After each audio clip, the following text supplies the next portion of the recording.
the president of South Korea, Park Geun-hye, was impeached and sentenced to many years in prison. That number most recently, I believe, is 33 years in prison.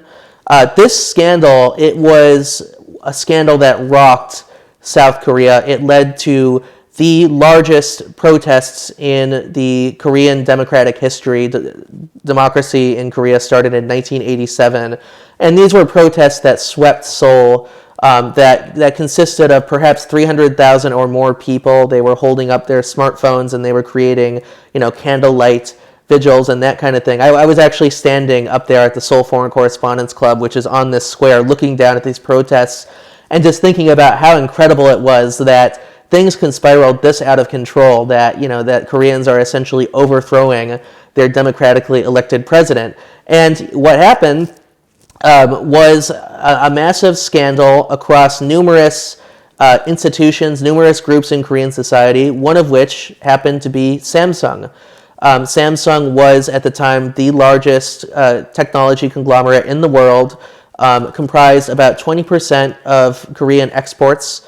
And what was so fascinating was that, despite having this multinational image as a major, sophisticated corporation, behind the scenes, Samsung executives were found and were alleged to be bribing the crony of the South Korean president with horses and other gifts. They were buying expensive racehorses. There were allegedly 3.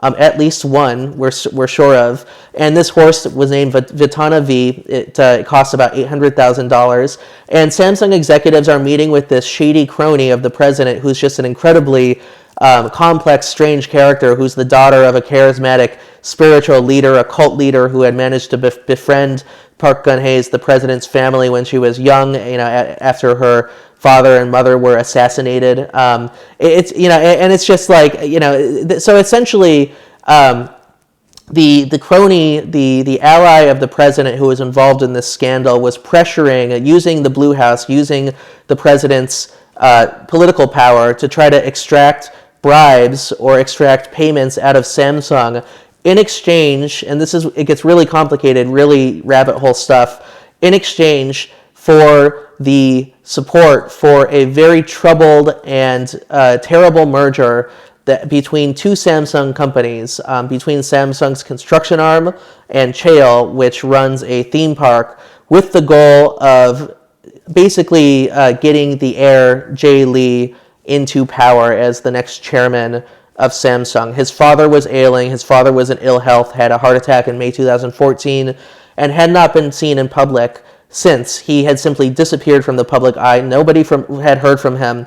And then there's Jay Lee, who needs to become the next chairman of Samsung, the leader, and needs to do all these complex cross-shareholding chess moves, these financial chess moves among his Samsung empire that could get him to the throne by elevating his shareholding value and consolidating these groups underneath his control, essentially his shareholding control. He's not actually a majority shareholder in Samsung Electronics, despite being the vice chairman of Samsung.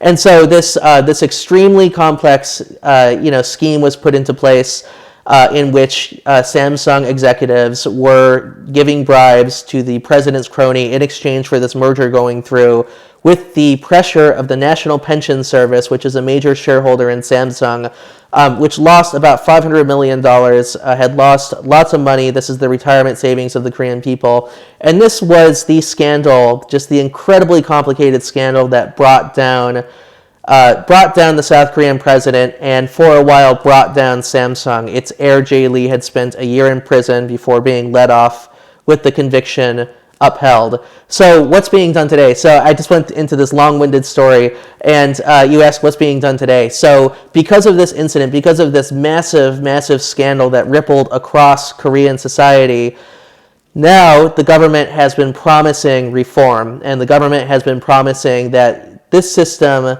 cannot continue forever, that this is not healthy, that this is a system that was built for past decades, it was built for nation building, but Korea today is a democracy, and we need our corporations to respect our democracy and rule of law. So President Moon Jae-in appointed a man named Kim Song-jo, who is the head now of the Korea Fair Trade Commission. So he's essentially Korea's trust buster, in the same way that the U.S. government went after Microsoft back in the day, and now there's talk of Amazon, major conglomerates. The Korean government decided it was time to rein in the chaebol and to investigate them, to investigate their white-collar criminal practices, to do, just to do what they could to get an upper hand against these groups and to bring them into line so they don't hurt Korean democracy anymore.